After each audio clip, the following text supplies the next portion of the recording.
La ruine.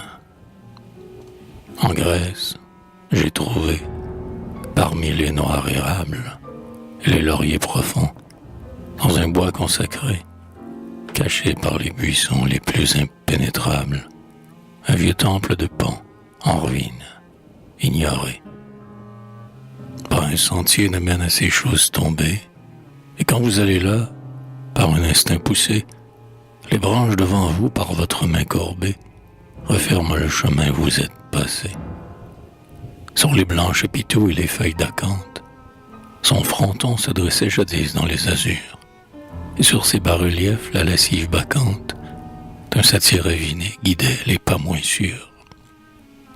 Plus loin, se déroulaient les longues promenades des fiers chevaux cabrés qui froncent les naseaux, et sur son piédestal, au fond des colonnades, Pan se tenait avec ses merveilleux roseaux.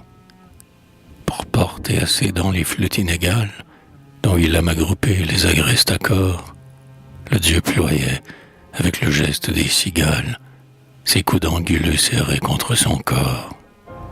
Et ses jambes, aux pieds fourchus des boucs pareils, s'enlaçaient d'une humaine et bizarre façon.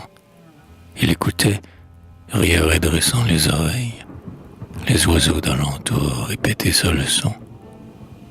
Il était là, toujours siffletait ses lèvres, et les bergers, laissant dans les rochers voisins, bondir en liberté leurs béliers et leurs chèvres, déposaient devant lui des fleurs et des raisins.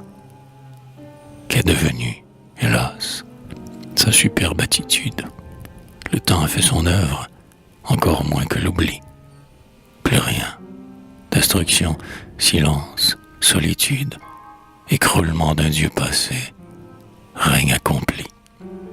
D'inégale hauteur, les colonnes brisées s'élèvent çà et là, l'herbe partout accrue.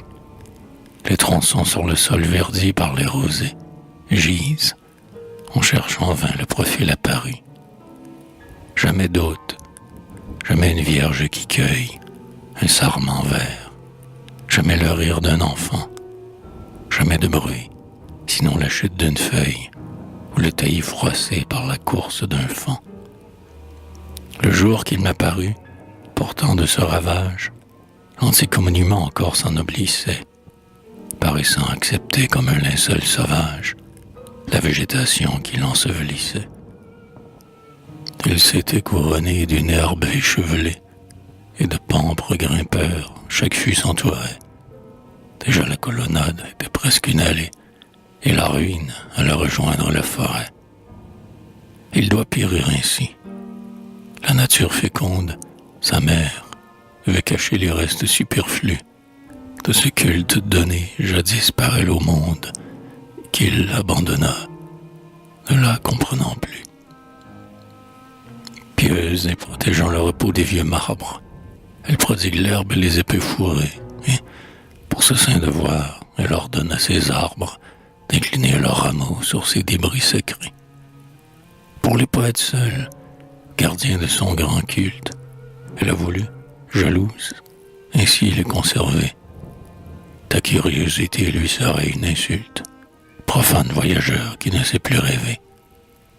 Elle est fière, elle voile à tes regards indignes, homme de notre temps, ces antiques débris, et sous ses frondaisons, ses lianes, ses vignes, elle veut les soustraire à tes hautains mépris.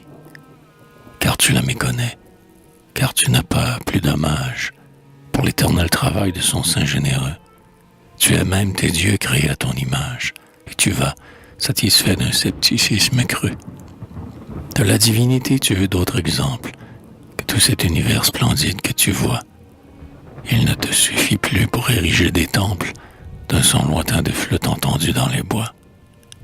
Quand les flots retombant avec leur bruit d'enclume entraînent tes vaisseaux vers les écueils amers, tu ne vois plus passer le poitrail dans l'écume, les chevaux emportant le char du dieu des mers. Et, quand sur tes cités tremblantes les orages roulent leurs grondements profonds et leurs feux clairs, tu ne vois plus paraître, au milieu des nuages, la monstrueuse main qui brandit les éclairs. Mais l'as de ton orgueil qui ne peut se résoudre à croire aux dieux buvant dans les Olympes bleus. Les poètes, épris des flots et de la foudre, s'envolent par le rêve au siècle fabuleux. Et toujours ils s'en vont, Grèce, vers tes ruines. Dernier fervent de l'art, ils viennent y prier. Vieille patrie, il faut ton air à leur poitrine, ton air plein d'un parfum de myrte et de laurier. Ton air pur et vibrant où sous un souffle tremblent les arbres élancés de tes bois toujours verts, de tes bois pleins d'échos si sonores qu'ils semblent créés pour retentir au rythme des beaux vers.